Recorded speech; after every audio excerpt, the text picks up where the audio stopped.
सिद्दीकुल्ला चौधरी जैसे व्यक्ति जो धर्म के नाम पे लोगों को उकसा रहे हैं, इनसे दूर रहिए, इनसे बचिए।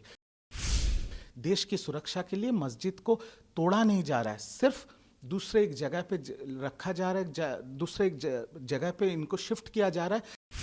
ममता जी अभी भी सोचते हैं वो शेर हैं, तो अगर वो शेर हैं तो उनको जंगल में छोड़ के आ जाए ना। जब तक ममता बनर्जी जी को लगेगा कि अभिषेक बनर्जी शेर है, तब तक तृणमूल कांग्रेस का तो बचने का कोई सवाल ही पैदा नहीं होता। कलकत्ता एयरपोर्ट के अंदर में एक 130 साल पुराना मस्जिद है, जो 130 साल से वहाँ है और वहाँ पर नमाज पढ़ा जाता है।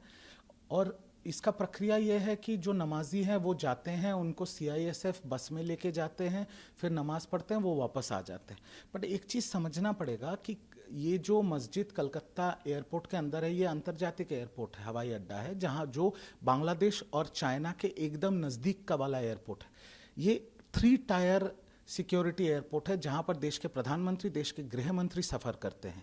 तो अभी देश के जो केंद्र सरकार, राज्य सरकार और एयरपोर्ट अथॉरिटी ऑफ इंडिया ने ये सिद्धांत लिया है कि अगर हम इस मस्जिद को हटा के कहीं और कर दें, जहां पर पश्चिम बंगाल सरकार नया मस्जिद बनाने में भी समर्थन करेगी, तो वहां पर क्या होगा, देश का जो सुरक्षा है वो अभी उनको सरकार को लग रहा है कि देश की सुरक्षा में कॉम्प्रोमाइज़ हो रहा है, तो देश का सुरक्षा में कॉम्प्रोमाइज़ भी नहीं होगा। और जो कलकत्ता हवाई अड्डे में सिर्फ 2 रनवे है, वो 2 रनवे बढ़ के 4 रनवे हो सकता है, जहां पर बहुत विदेशी एयरलाइंस भी आ सकते हैं और लॉजिस्टिक सपोर्ट भी मिलेगा। तो मैं ये मानता हूं कि देश की सुरक्षा सर्वोपरि है। देश की सुरक्षा को सामने रख के जो भी सिद्धांत लिया जाए उस पर समर्थन होना चाहिए। बंगाल की जनता का समर्थन है। सिद्दीकुल्ला चौधरी जैसे कुछ नेता है बंगाल में, जो तृणमूल के ज़माने में भी धर्म को लाके देश के सुरक्षा के ऊपर सवाल खड़े करते थे। आज यही व्यक्ति सिद्दीकुल्ला चौधरी धर्म को सामने रख के कुछ झमेला करने की कोशिश उन्होंने की थी कलकत्ता में। मैं सिर्फ इतना ही कहूँगा, देश की सुरक्षा सर्वोपरि है।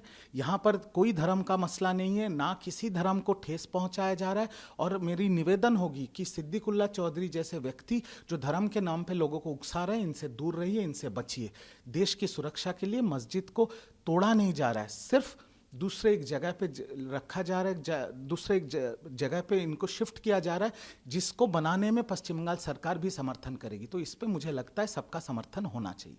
अभिषेक बनर्जी जी ने जिम्मेदारी लेके जो पार्टी को ममता बनर्जी ने बनाया, ममता बनर्जी जी ने जन्म दिया, जिस पार्टी को के तरफ से ममता बनर्जी जी बंगाल के 3 बार के मुख्यमंत्री बनी, उस पार्टी को जिम्मेदारी लेके उन्होंने ख़त्म कर दिया। उस पार्टी को उन्होंने साइन बोर्ड बना दिया, क्योंकि उन्होंने पूरी पार्टी को बेच दी है।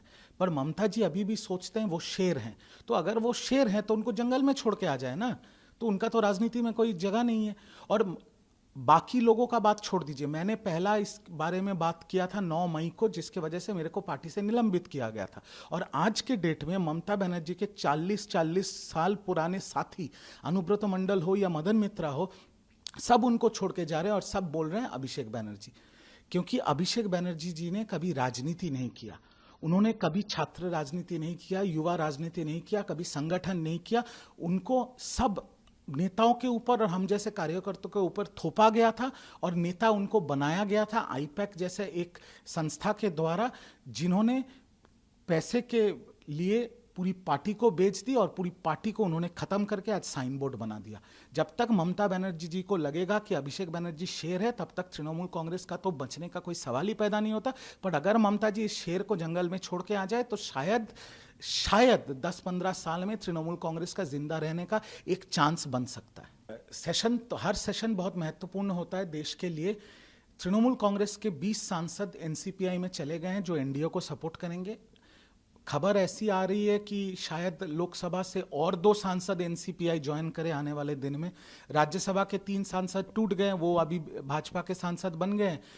कोयल मल्लिक ने भी रेजिग्नेशन दे दिया और 2 सांसद राज्यसभा के छोड़ने वाले हैं तृणमूल कांग्रेस को। तो और ये सारे वोट जा रहे हैं NDA को। पर जो बिल्स हम सोच रहे थे कि इस अधिवेशन में लाएगी सरकार, जैसे delimitation bill, women reservation bill, 1 nation 1 election bill, शायद वो बिल इस बार नहीं आ रहे हैं, दूसरे और बिल्स आ रहे हैं। पर ये बहुत महत्वपूर्ण सेशन है। NCPI अलग बैठेगी, सुदीप बंदोपाध्याय पार्टी के नेता बने हैं, चीफ विप बने हैं, काकुली घोष दोस्तीदार, ये सब NDA के समर्थन में देश के हित में काम करेंगे। और देश के हित में जो काम होता है उसका समर्थन हम सब करते हैं।